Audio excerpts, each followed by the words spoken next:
Welcome friends, chapter number 21, a very important chapter. The name of the chapter is the theory of consumer choice. Our first topic is the budget constraint.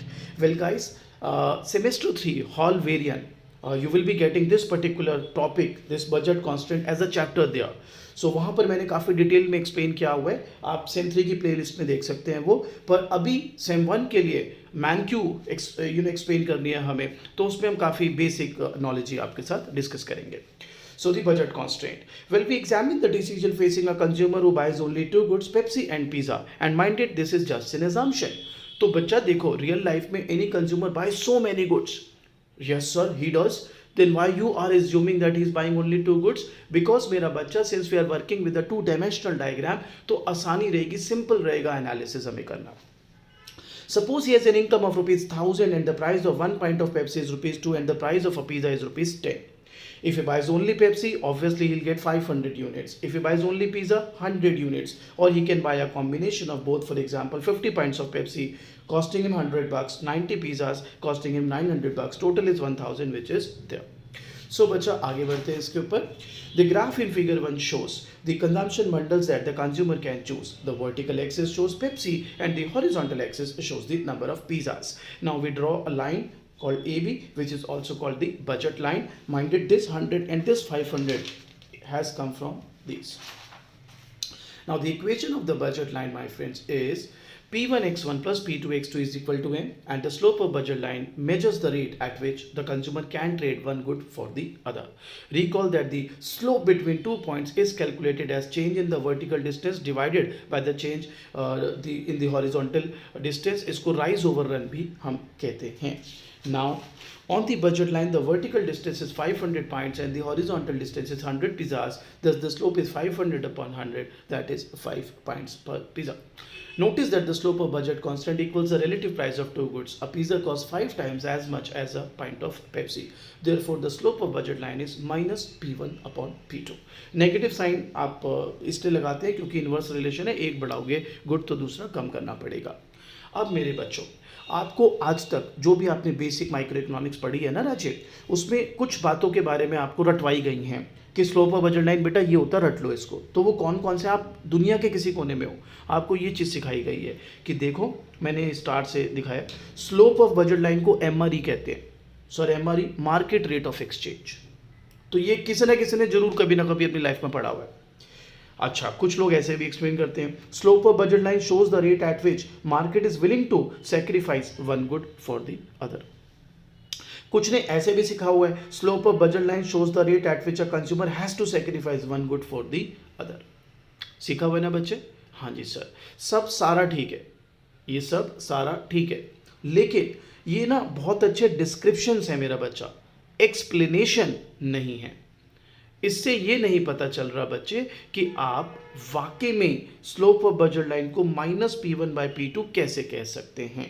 मेरे बच्चे, उसके लिए मैंने same 3 जो micro economics की हमारी playlist है जिसमें हम हॉल वेरिएंस सॉल्व करते हैं, उसमें आप जाके देख सकते हैं. मैंने उसमें एक्सप्लेन करके दिखाया हुआ है कि कैसे slope of budget line minus P1 upon P2 derive किया जाता है. पर अभी क्योंकि आप मैन क्यूब पढ़ रहे हैं, इंट्रोडक्टरी लेवल पर हैं, वो इंटरमीडिएट माइक्रो है, तो इसलिए अभी हम इतने से काम चलाएंगे. इनफैक्ट ये भी मैंने एक्स्ट्रा लिखा हुआ है, आपकी मैन क्यू रीडिंग यहीं पर रुक जाती है, ठीक है. लेकिन स्टिल अगर आपके मन में इच्छा हो कि नहीं सर मुझे थोड़ा और बताओ, तो आप सेम 3 प्लेलिस्ट में जाइए, चैप्टर 2 बजट कॉन्स्टेंट. और अगर कोई कन्फ्यूजन है आपको, तो मैं आपको एक, ये नंबर है ही मेरा, मैं लिख देता हूँ दोबारा, आप इस पर मेरे को व्हाट्सएप कर देना, ग्रुप पे मैं एक बार शेयर भी कर दूंगा वीडियो. अगर आपको चाहत है कि नहीं मुझे तो डिटेल में सीखना है, तो I will be more than happy to do that. फिलहाल बजट कांस्टेंट के बारे में जो हमने देखा, बजट लाइन को ही आपकी man Q reading budget constant कहेगी, ठीक है. Now you must be wondering, कुछ लोग आप में से, सर बजट सेट के बारे में तो कुछ मेंशन ही नहीं किया, बजट सेट के बारे में तो कुछ मेंशन ही नहीं किया. तो बेटा वो जो मैंने अभी सेम 3 का वीडियो बताया, उसमें सब कुछ एक्सप्लेन्ड है. बजट सेट क्या होता है, बजट लाइन क्या होता है, कब बजट लाइन को बजट कंस्टेंट बोलेंगे, कब बजट सेट को बजट कंस्टेंट बोलेंगे, स्लोप कैसे डिराइव होता है एंड व्हाट नॉट. तो फिलहाल जहाँ सुई की जरूरत है वहाँ तलवार नहीं चलाएंगे मेरा बच्चा. तो आपके लिए budget line is your budget constant.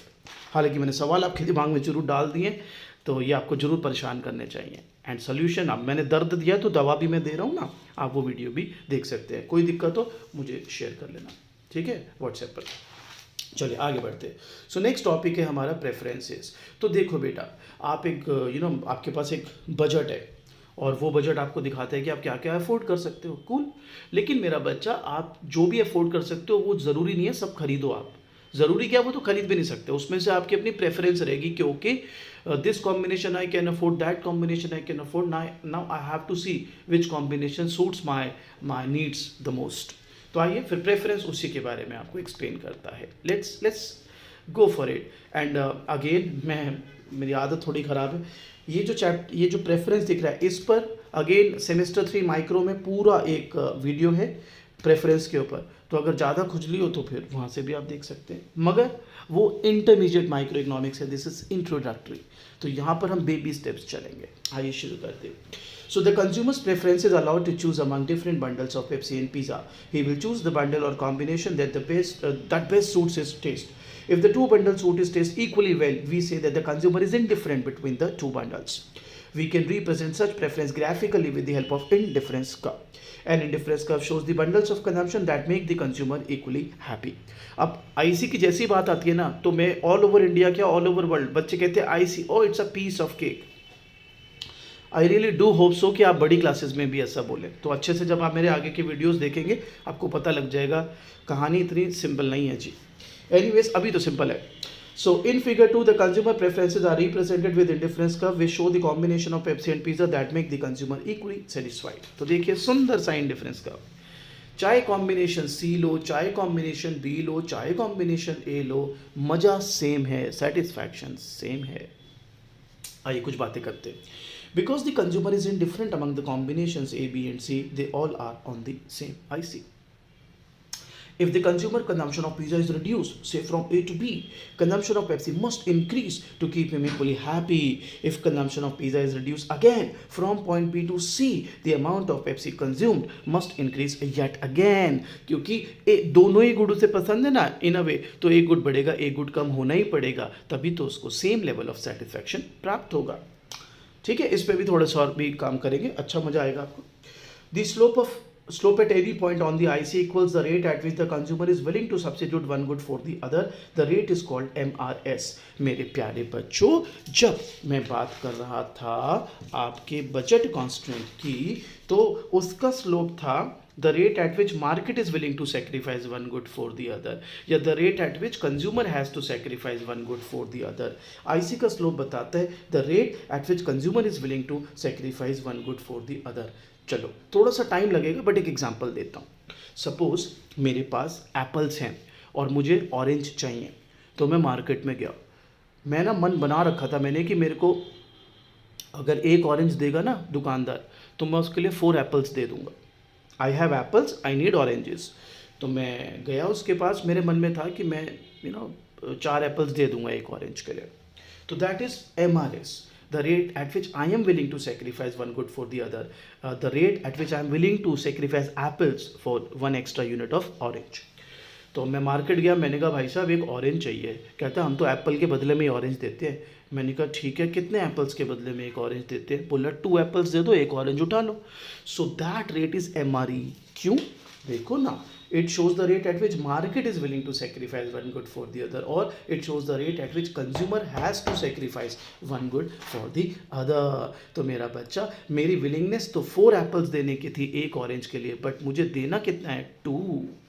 Clear मेरा बच्चा? So this is MRS, which is 4 in our case, 2 is the MRE, or the slope of budget line. In this case, the MRS measures how much Pepsi the consumer requires to be compensated for 1 unit reduction in pizza consumption. तो इसको इस तरह से भी देख सकते हैं। So notice that because the indifference curves are not straight lines, the MRS is not same at all points on a given IC. मैं इसको भी काफ़ी डिटेल में भी सिखाऊंगा, बट अभी हल्का फुल्का जो मैन क्यों कह रहा है वो पढ़ लेते हैं। The rate at which a consumer is willing to trade pizza for Pepsi depends on whether he is hungrier or thirstier, which in turn depends on how much pizza and Pepsi he is consuming. तो चिंता मत कर, अब भी मैं तेरे को ये बिल्कुल डिटेल में सिखाऊंगा, तेरे को मज़ा आ जाएगा। आइए प्रॉपर्टीज, पहली property, higher indifference curves are preferred to lower ones. Okay, so people usually prefer to consume more goods rather than less. This preference for greater quantity is reflected in the following figure. Higher indifference curve represents larger quantity of goods than lower IC. Thus consumer prefers being on a higher IC. तो आप मुझे बता दो ये जो property है, higher the IC higher the satisfaction, does it make sense to you? Sir थोड़ा सा और बताएंगे? बताते हैं। आप देखिए डी लेना पसंद करेंगे या ए? सर डी, बी या डी, डी, सी या डी, डी। तो higher the IC higher the satisfaction.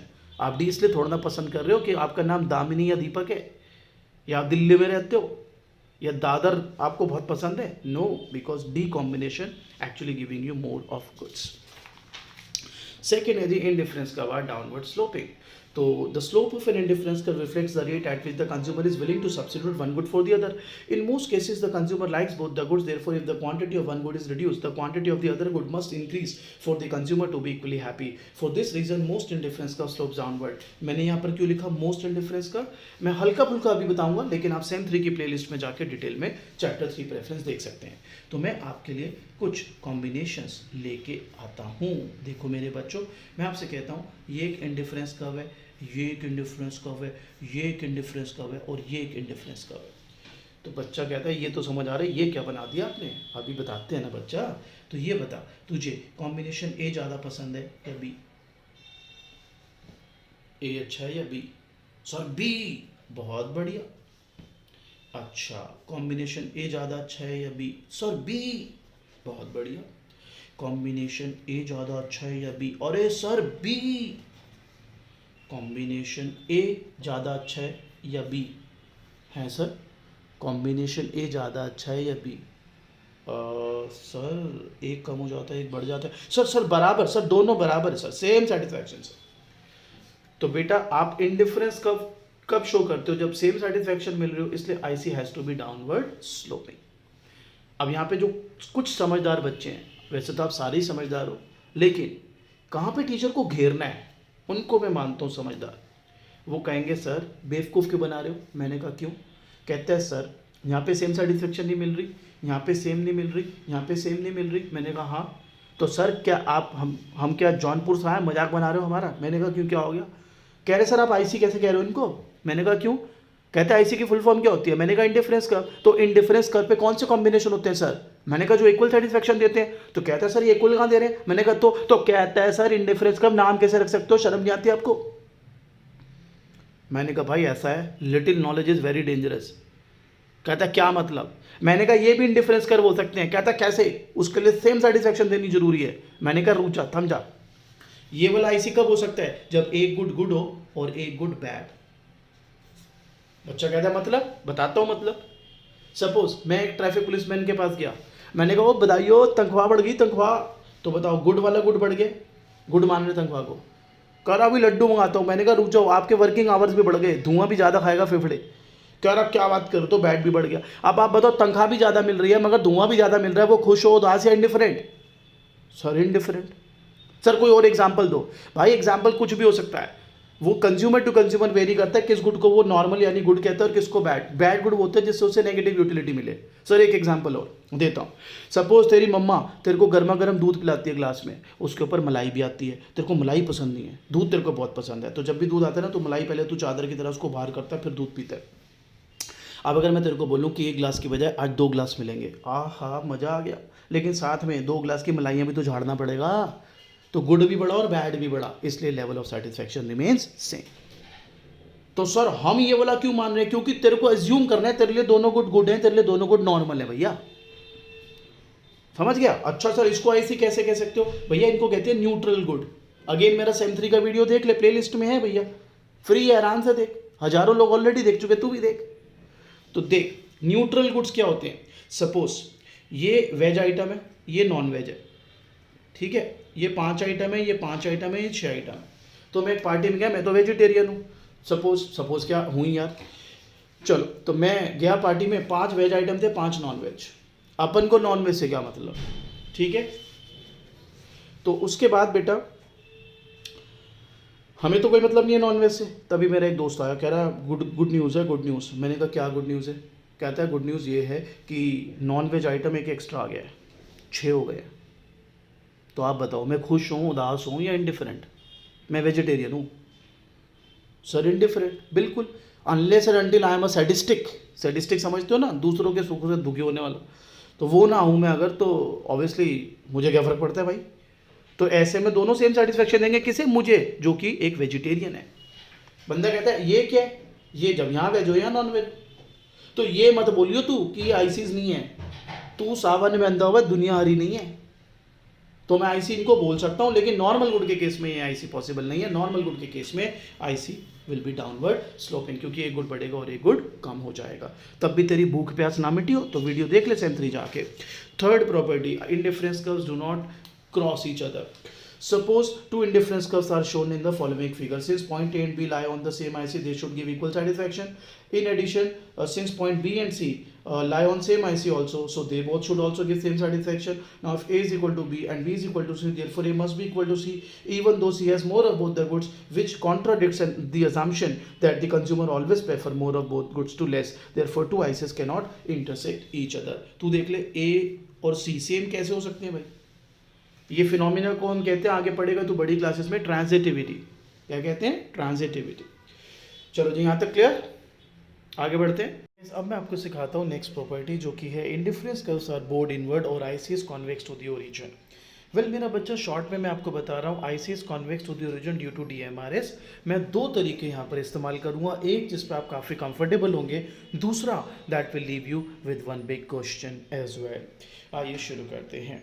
Suppose बेटा एक व्यक्ति है, उनके पास एक टी है, एक 1 कप ऑफ टी और 10 कुकीज़ या 10 बिस्किट्स हैं। मैं उनके पास गया, मैंने कहा चाय पियोगे? एक प्याला एक्स्ट्रा। कहता है पी लेंगे। तो मैंने उसको दे दिया, अब 2 प्याला हो गया। मैंने कहा बदले में मुझे टी तो दे दो। तो उस व्यक्ति ने मुझे, आप देख सकते हैं, 4 टीज़ दिए, 4 बिस्किट्स दिए rather. So 4 biscuits with 1 T. ठीक है मेरा बच्चा। तो अब उनके पास कितनी चाय हैं? 2। बिस्किट्स कितने? 6। मैं फिर गया उनके पास, मैंने कहा चाय पियोगे? कहता है पी लेंगे। तो मैंने कहा ये लो। मैंने कहा बदले में मेरे को भी तो कुछ दो। कहता है बिस्किट्स ले लो। मैंने कहा दे दो। तो अब उन्होंने 3 दिए। तो मुझे समझ नहीं आया, मैंने कहा यार मैंने पहले इनको 1 प्याला चाय दिया तो इन्होंने मुझे 4 कुकीज़ दिए, और अब मैंने जब 1 प्याला ही चाय दिया तो मुझे ये 3 कुकीज़ दे रहे हैं। बट मैं कुछ बोला नहीं, मैंने कहा अच्छा ठीक है कोई नहीं, क्या पता पसंद ना आया हो। तो अब 3 कप्स ऑफ टी हैं एंड 3 कुकीज़ हैं इनके पास, राइट। अब मैं इनके पास गया दोबारा, मैंने कहा चाय पियोगे? कहता है पी लेंगे। तो मैंने 1 प्याला चाय और दे दिया। मैंने कहा बदले में बिस्किट्स या कुकीज़ जो भी आप बोलो वो दे दो। तो आपकी बारी, उन्होंने 2 दिए। तो मेरे बच्चे एक बात बताओ, पहले उन्होंने 1 प्याला चाय के लिए 4 कुकीज़, फिर 1 प्याला चाय के लिए 3 कुकीज़, फिर 1 प्याला चाय के लिए 2 कुकीज़ दिए? Yes sir. अपनी मर्जी से दिया या ज़बरदस्ती से? सर अपनी मर्जी से ऑब्वियसली। तो बेटा एमआरएस मैंने क्या बताया था अभी पीछे? The rate at which consumer is willing to sacrifice one good for the other. So the rate at which consumer is willing to sacrifice biscuits for 1 cup of tea initially was 4, then it is 3, then it is 2. So don't you think this MRS is in nature diminishing?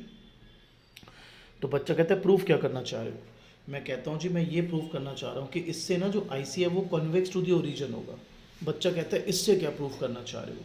मैंने कहा ये जो gap है ना, ये देखो ये कम होते जाएगा। बच्चा कहता है इससे क्या प्रूफ करना चाह रहे हो? तो मैंने कहा ये जो है ना, ये कॉम्बिनेशंस है ABCD।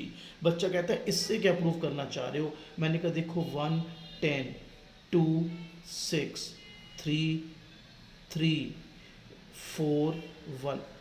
तो बच्चा कहता है अरे प्रूफ क्या करना चाह रहे हो? मैं ये प्रूफ करना चाह रहा हूँ कि आईसी डाउनवर्ड स्लोपिंग होता है, यस।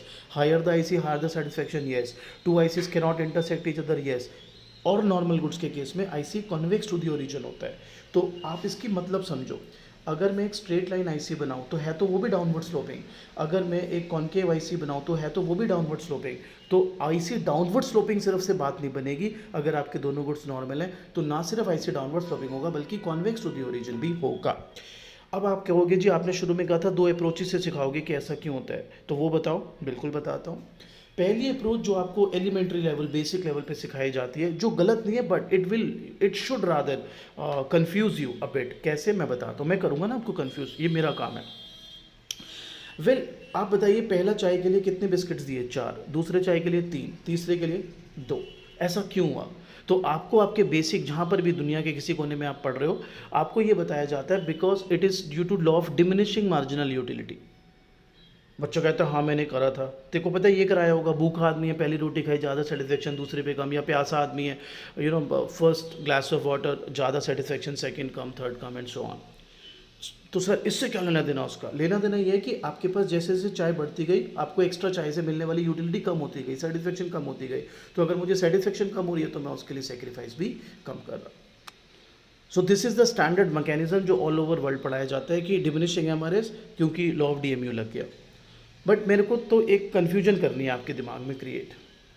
क्यों सर? बताता हूँ क्यों।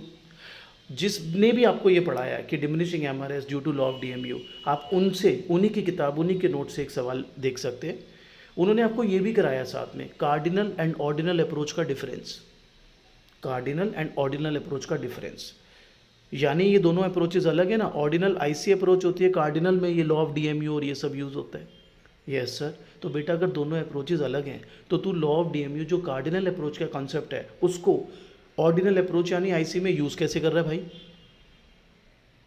समझ रहे मेरी बात?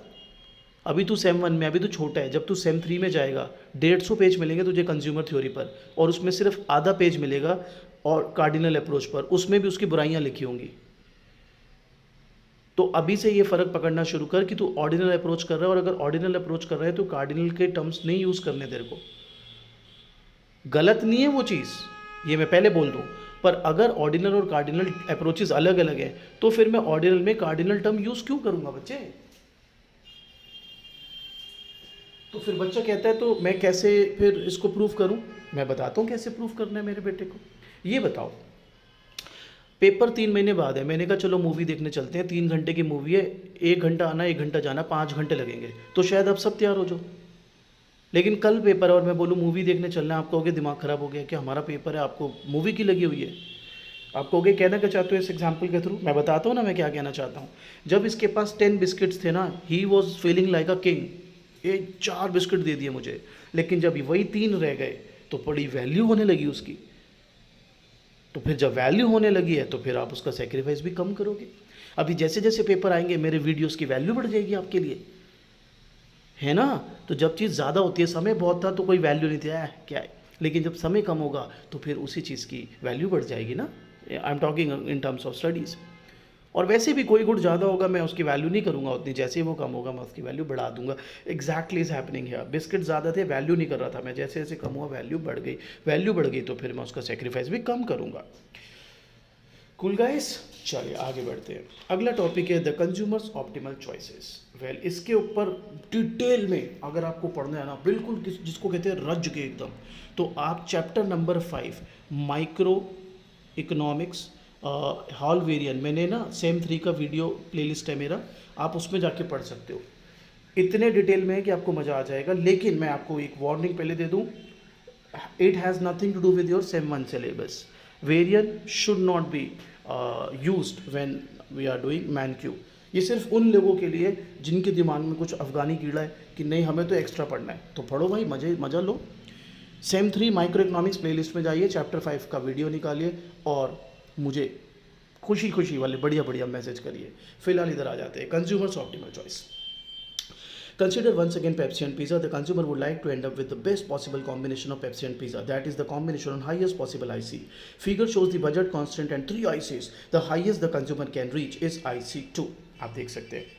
So the consumer would prefer point A, but he cannot afford it. क्यों? क्योंकि budget line वहाँ तक पहुँचती नहीं। He can afford B, but then it is on a lower IC providing less satisfaction. आपने तो property पढ़ी है ना बेटा, higher the IC, higher the satisfaction. Yes sir, तो फिर lower IC पे क्यों जाएंगे?